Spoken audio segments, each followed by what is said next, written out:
Happy New Year or Happy July. It depends on when you're watching this video in 2022.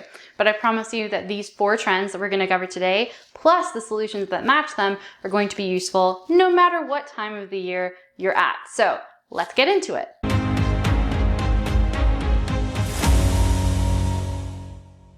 Welcome back to Emma Given's Content and Copy, the YouTube channel. I'm Emma, as you might have imagined, and I'm the founder of a branded copywriting boutique based here out of Toronto, but we do work with clients worldwide, particularly any premium service providers and product-based businesses, especially those products that bring a ton of joy to the clients. Jewelry, wine, food, etc. Tiny homes, all sorts of things. So I'm filming this video in January of 2022. Of course, this is going to come out in February, and then like I said at the top of the video, these should be relevant to you throughout the year. Of course, we know that things happen. We've learned that in the last 2 years. And I just want to remind you up front of this really important content marketing principle, which is that we always reflect and respond to the reality around us. So yes, we have our strategy. Yes, we like to batch things in advance, like blog posts, potentially a few months in advance, but there's a reason that we don't do mostly years at a time.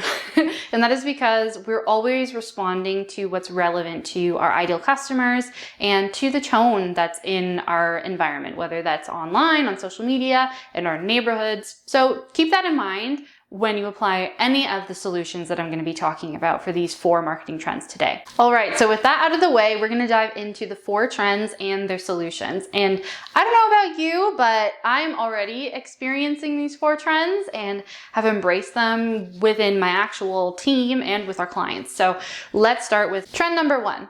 Long, frequent welcome email sequences are actually currently causing unsubscribes instead of nurturing excited and warm leads.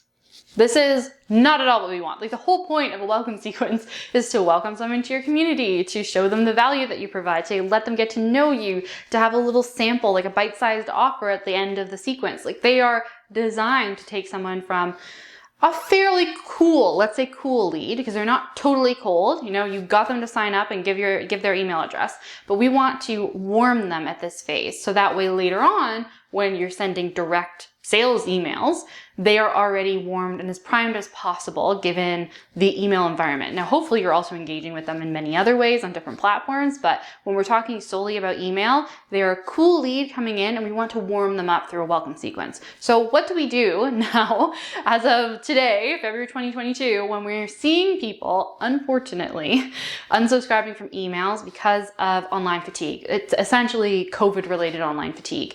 And I see this particularly in places that have had some pretty extreme lockdowns and then have a swell of time that they're allowed to go and just like have regular life. So for example, I live in Ontario, and as I'm filming this, we have gone into another lockdown after several months of quite open availability to restaurants, to our friends, and now it's not as extreme as it's been, but it's locked down quite a bit.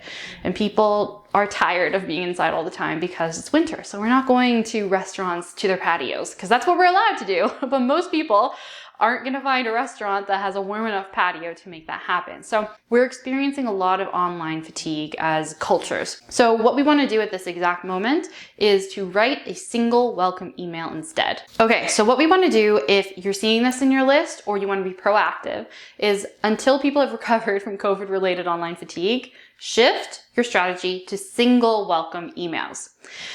What can you include in a single welcome email that can compare to the experience of several emails in terms of warming someone up? Well, first off, you're actually going to get their trust a little bit easier if you keep it to 1 email. People are feeling really bombarded by multiple emails. So that's actually not working to warm them up. So don't worry about comparing it. There are going to be elements that you'll take from a standard email welcome sequence and you'll use for 1 email instead. So you'll see some things are the same, but instead of having a whole dedicated email for it, it's going to be like a paragraph in that single email. So let me give you a sample, a suggestion as to the structure of a single welcome email. Start by congratulating them or thanking them for downloading or requesting your freebie. If they have requested the freebie, then make sure that you've put the link in. Make sure you double check that everything is there for them. So the second thing that you'll want to do is also to highlight one very valuable point from that freebie. So if you have a checklist, maybe it's past freebie seekers have said that number 5 is an amazing life-changing tip. have more customized language than that, but essentially draw their attention to some feature or other like that. You can also insert a testimonial. Of course, a freebie is free, but if someone has ever responded to one saying this was so valuable, if you've posted it on your Facebook group and you've had people who previously downloaded it saying, oh, this is so worth it, this is so much better than the average freebie, then put that in there too. You don't necessarily have to use their name. You can make it anonymous, but italicize it so that way people know that it's coming from a past downloader, let's say. You'll also want to insert a little bit of credibility building here. So you can use your quick pitch, who you are, who you help, how you help them, and try and infuse a little bit of credibility building. So for example, if you in any way have a doctorate, maybe put, my name is Dr. Emma. I do not have a doctorate. I'm not actually a doctor. Another way that you could do it is potentially by saying, after working with this many clients for the past this many years, I have discovered that something, something, something, that sort of thing. So just try and infuse a little bit of credibility building. The number of years you've been doing something, maybe your training experience, if you have any titles, that sort of thing. Set expectations around when they'll regularly hear from you at this point in the email. It is incredibly important when we're combating that online fatigue that we let them know, hey, you're going to benefit. So tell them what they're going to benefit from with your weekly emails, your monthly emails, and if it'll be weekly or monthly.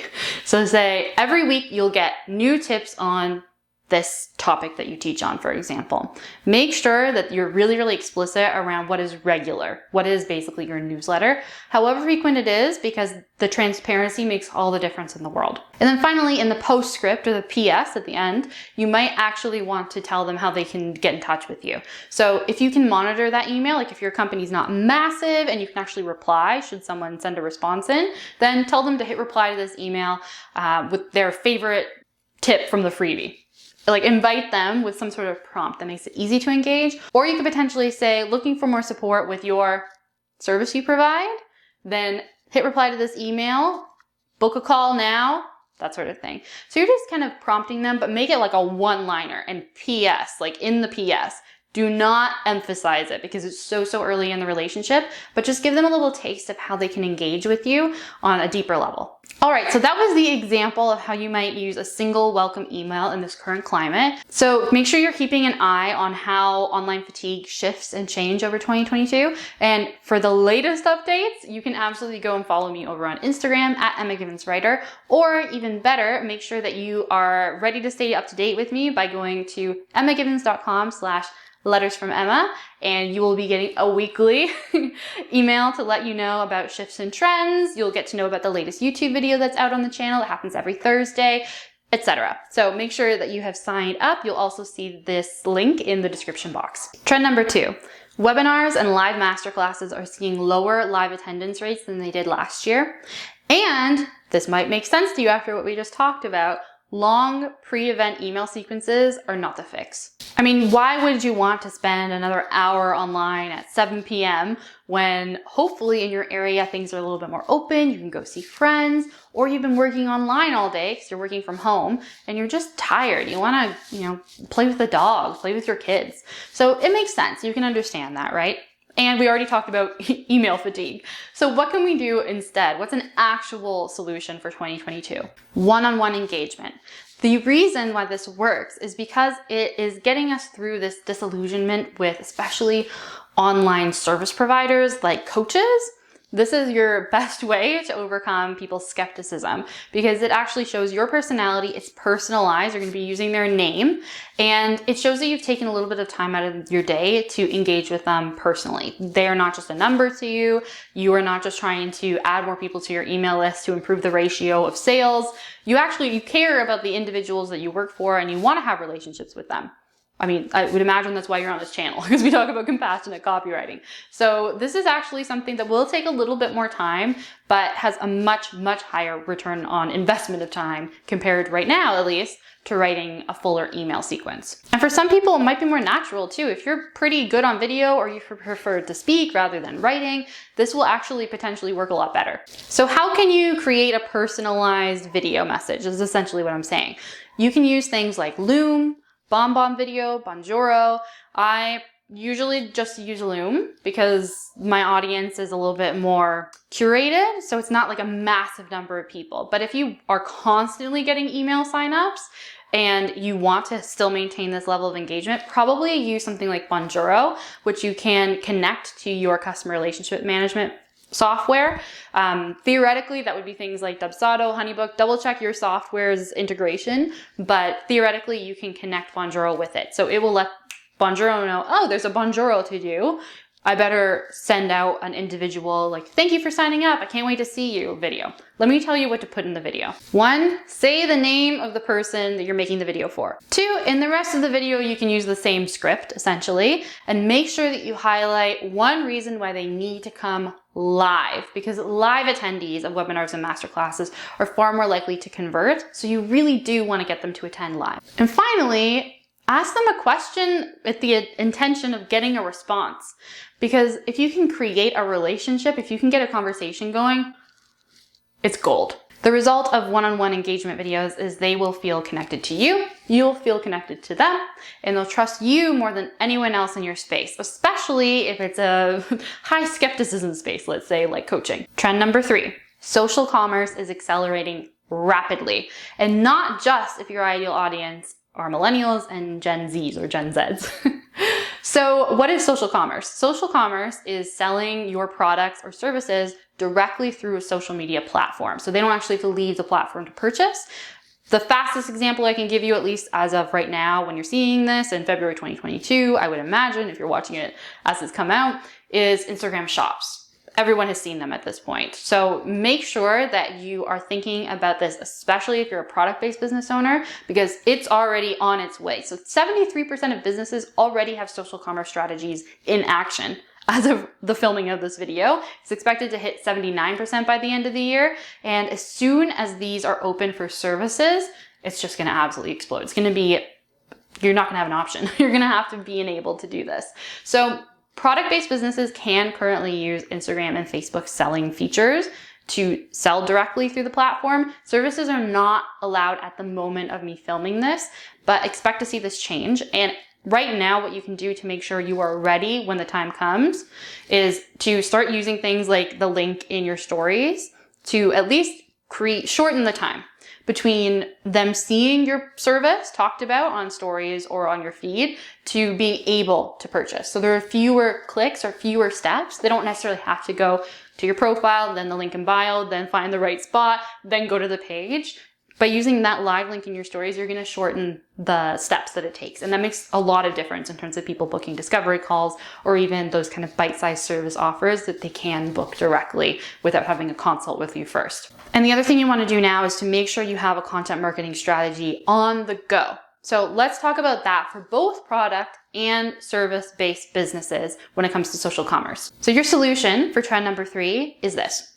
Invest in creative and social media management that not only prioritizes aesthetics, that should be a given, but also critically includes convergent copywriting.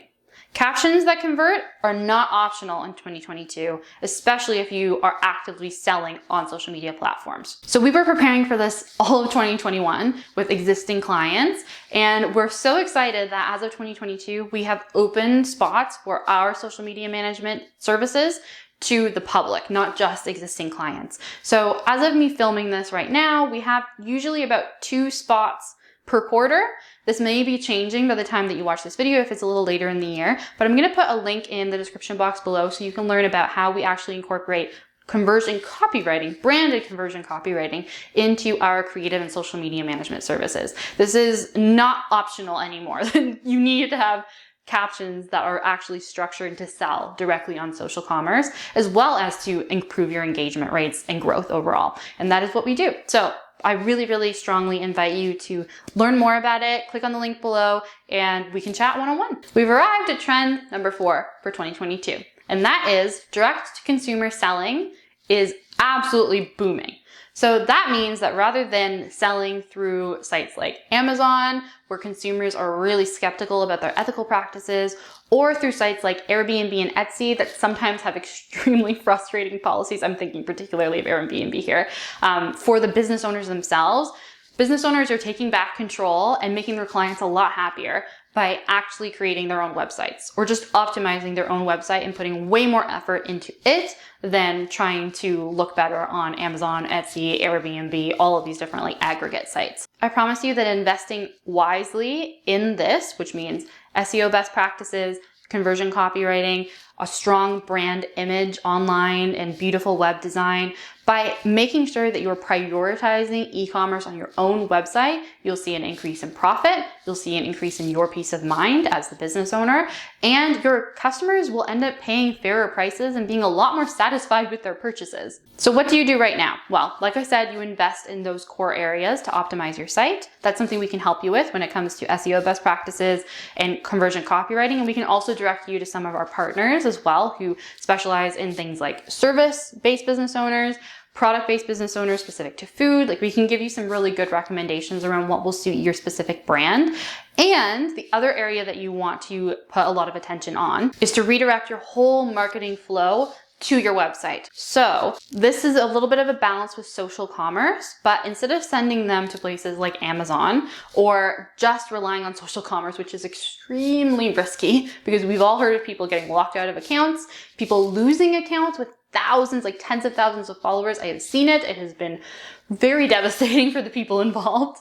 So instead of relying on basically the power of Facebook to make sure that you continue to have a presence and a place to sell, you need to make sure that you're also using social media for marketing, for content marketing that sends people to your website, that sends them to grow your email list, which are things that you own and that you have control over, and ultimately are where you can guarantee a high quality experience for your ideal customer. So if you're ready to create branded conversion copywriting for your website to change the entire face of your business in 2022 and increase those e-commerce sales, then book a call with me. There's going to be a link in the description box below on YouTube. And if you're listening to the podcast version, you should see that in your show notes as well. I would be absolutely so excited to talk with you about this because this is our sweet spot as a boutique. We really focus on website copy in particular. So I would love to chat with you about it. So the number one takeaway from this video overall is that we've seen about a decade's worth of changes happen over the past 2 years due to the pandemic. It's really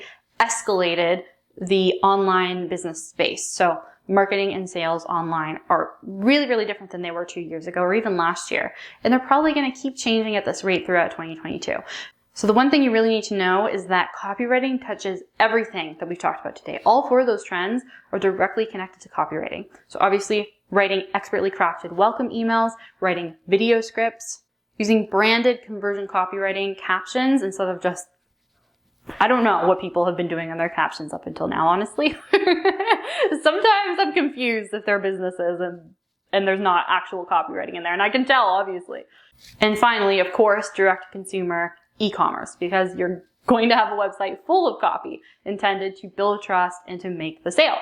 So there is no better time than right now in 2022 to invest in branded, high-converting copy. And like I said earlier, it would be our absolute pleasure to chat with you about this, especially if you're a premium service provider or you sell products that are about making people's lives more joyful, a little smoother, a little more fun. We particularly work on things like jewelry, wine, food, real estate. So if you feel the vibe, then please make sure that you click on that link in the description box on YouTube or in the show notes on the podcast, and I would be so happy to chat with you. You will be chatting with me, Emma. So I can't wait to meet with you one-on-one. All right, thank you so much for joining me during today's video. It was so fun to investigate these marketing trends in more depth, look at all the stats behind them, and I would love to know, out of all four of these trends, which of them do you find the most interesting? Put the number in the comments below, and I'd love to hear why. All right, thank you so much for joining me today. If you like this video, please give it a thumbs up and hit the subscribe button and notification bell so that you never miss another update video. And I am going to be putting some options on the screen for you now so you can keep learning about copywriting in 2022. All right, I will see you next Thursday. Bye, take care.